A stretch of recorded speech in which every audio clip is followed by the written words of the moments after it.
you ever felt like you are grieving someone who was standing right in front of you? It's a really heavy, confusing feeling, isn't it? You feel like your heart is breaking, but because there is no funeral or any official ending, you just tell yourself you're being dramatic. You think, I can't be really grieving because they are still here, they are not gone. But the truth of the matter is, you are grieving. You're grieving the person they used to be, you're grieving the relationship that you thought you'd have by now.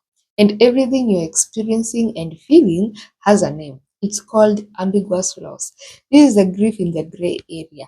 And honestly, it's the hardest thing any human being can go through because the world doesn't give you permission to cry about it.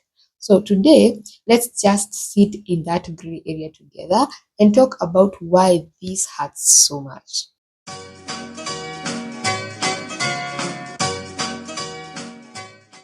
I think the reason we struggle with so much is that we are taught that grief is a straight line. Someone dies, we are sad, we have a service, we reach a point whereby we've accepted they are normal and they're not coming back, and then we move on. But with ambiguous loss, it doesn't play by those rules. Sometimes it's a physical thing, like having a parent with dementia. You see them sitting in their favorite chair, but the time you knew is gone. Other times, it's an emotional thing, like being ghosted by your best friend or having a sibling who is physically there, but so deep into an addiction or a mental health struggle that you can't reach them anymore.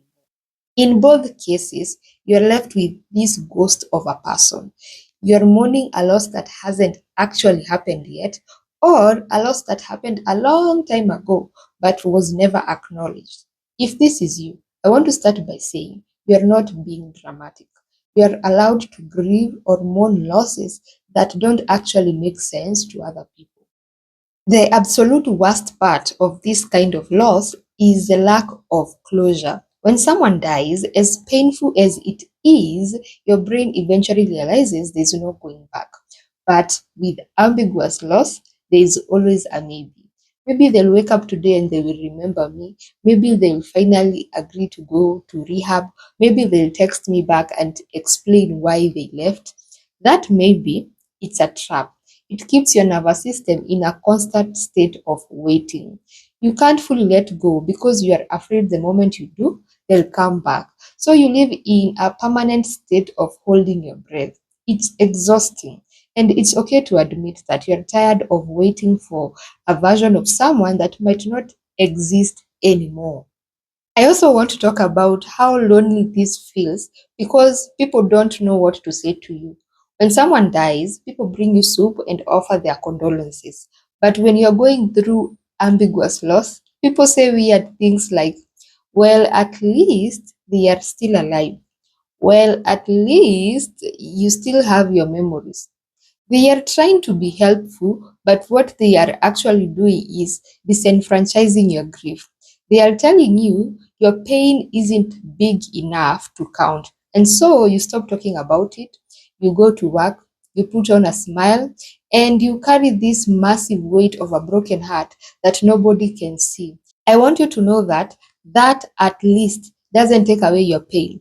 It doesn't make it easier, and most definitely it's just invalidating what you're going through or what you're experiencing. You are allowed to be heartbroken over a living person. You are also allowed to mourn the life you thought you'd have. So, how do we live with this? Because the truth of the matter is the ambiguity might not go away. For me, the shift happened when I stopped waiting for closure and started leaning into the both or and. I know it's a strange concept, but you have to learn how to hold two truths at once. For example, I both love my father and I have lost him. I am both waiting for my partner to get better and I am grieving the marriage that we used to have. When you stop trying to pick a side, the pressure starts to lift. You also have to give yourself permission to create your own ending. Write that letter that you'll never send. Have a quiet funeral in your heart for the version of that person that is gone because you don't need a certificate to prove that you've lost something significant.